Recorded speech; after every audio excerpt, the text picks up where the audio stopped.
Hey there, Hushpup here. Now, you might be wondering, Hushpup doing a LEGO video? Yes!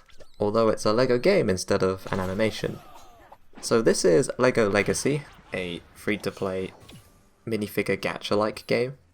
It's fun enough, I play it every now and then, but the reason why I'm making this video is because some of the characters in this game take a very long time to earn. How it works in this game is every single character requires you to farm tiles for them. When you get enough tiles, you can either unlock the character or power it up.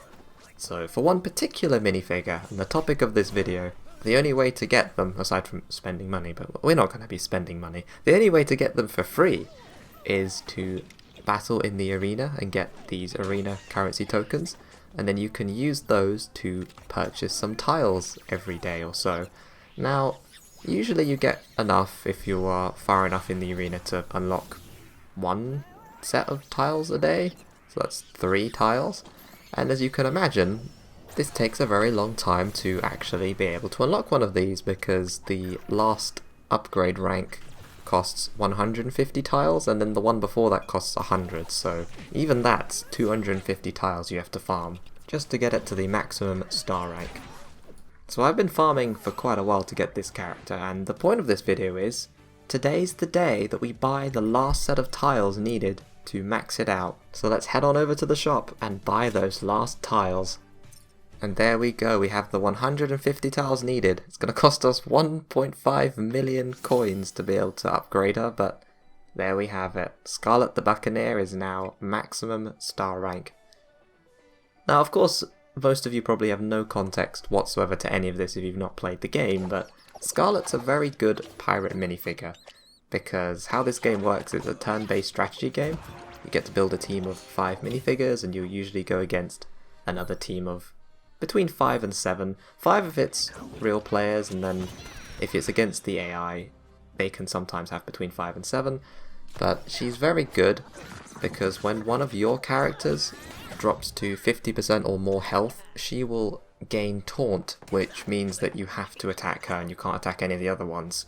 So it's very useful because quite a lot of the times when someone's got a really powerful move that might kill your minifigure next turn, if one of them drops below 50%, she'll get taunt and then they have to target her, which gives you time to either heal up your other characters or you can go after theirs. It's very useful. Very good pirate minifigure, especially when you're running a pirate team. And for a very long time, I had to play the game by not having her because I was farming Lloyd in the shop instead, because you can only usually buy one of the characters at a time in the arena shop, and it was a choice between Scarlett or Lloyd, and of course, Ninjago fan have to go for Lloyd, so it took a very long time before I was actually able to even get her. And even though you can unlock them quite easily, it's like I think it's only 35 tiles to unlock the character and build them, when they're just at the beginning, when you haven't ranked them up and gained more stars, they're not that useful. You can start using them around 5 stars, but generally towards higher end content you can't use them if they're below that number. But yes, mission accomplished, we finally got her, and now we can actually use her in battle, which is really cool.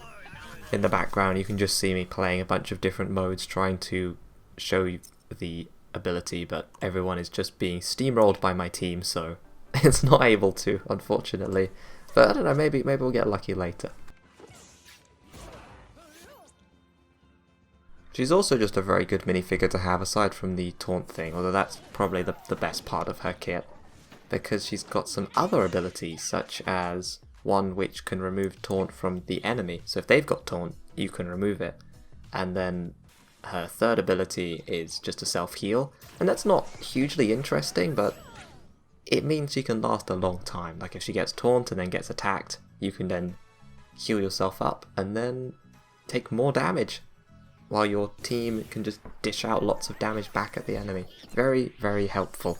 And the cool thing is it's not just taunt it removes all buffs, so you can clear some other interesting effects off of people as well.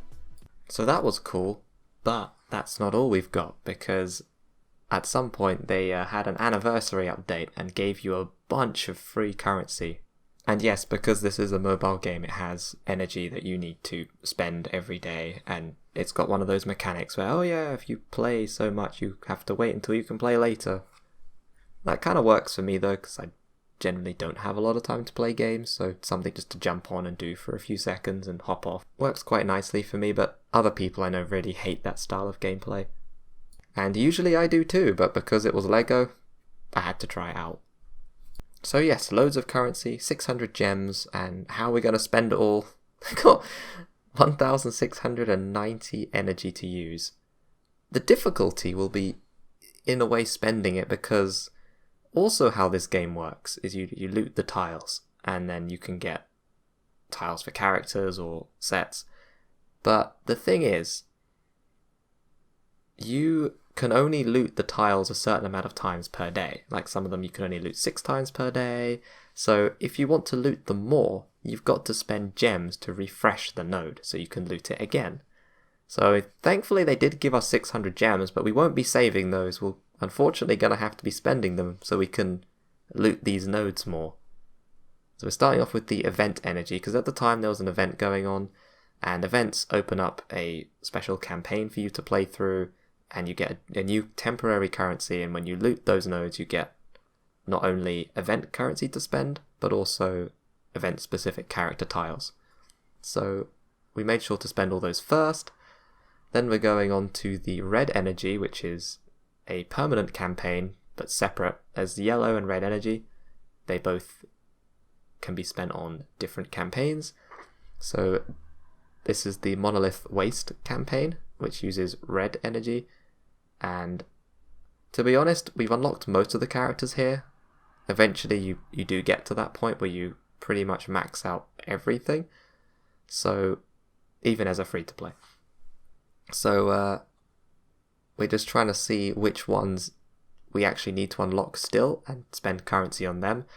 And then afterwards we're just going to be getting duplicate tiles probably, because duplicate tiles in this game are still worth it because you can convert those into another currency. Yeah, there's so many currencies in this game.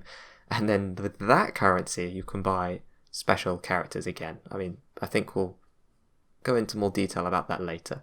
So for now I'm just like rushing through all of these and spending energy on them, trying not to spend gems to refresh these nodes because I don't desperately need any of the characters here anymore. I've gotten all the ones that are worthwhile getting. It's just some of the bad ones just to finish off the collection that I don't have. They're on there the last star, I think, so needing to get 150 of their tiles. Slowly doing it every day. So with that, the Monolith Waste / red currency ones have all been spent. There's no more left. So it's time for us to head on over and spend the yellow energy, which can be used on 2 campaigns, Pip Town United and Glyph Hunt. Once again for this one though, we're probably going to have to refresh a few nodes because there are more characters to unlock here than in Monolith Waste still, between the 2 campaigns. Each one has different characters to unlock, but we have pretty much maxed most of it out already. So we're going to use the 25 gem refreshes to refresh those nodes a couple of times. The price does go up, so you can refresh them twice for 25 and then they start to go up to 50 and it's not really worth it past that point. It costs too much. The nice thing about this game is it does give out gems for free by doing various tasks every day or when events come on. Of course, being a mobile game you can spend money to buy pretty much everything, but we're not doing that. Just getting by as a free-to-play player at the moment.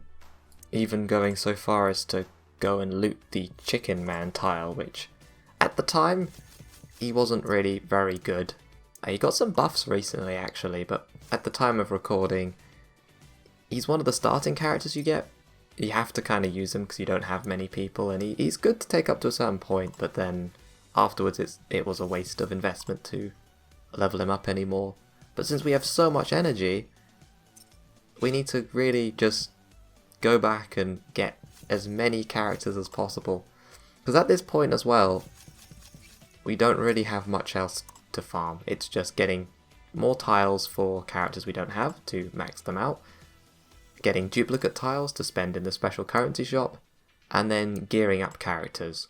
So how that works is, you can probably see on the screen, there are nodes that do not have character portraits on them. Those ones have specific pieces of gear that drop from them, and you need to gear up your minifigures to level up their gear score, which currently the max is gear 7.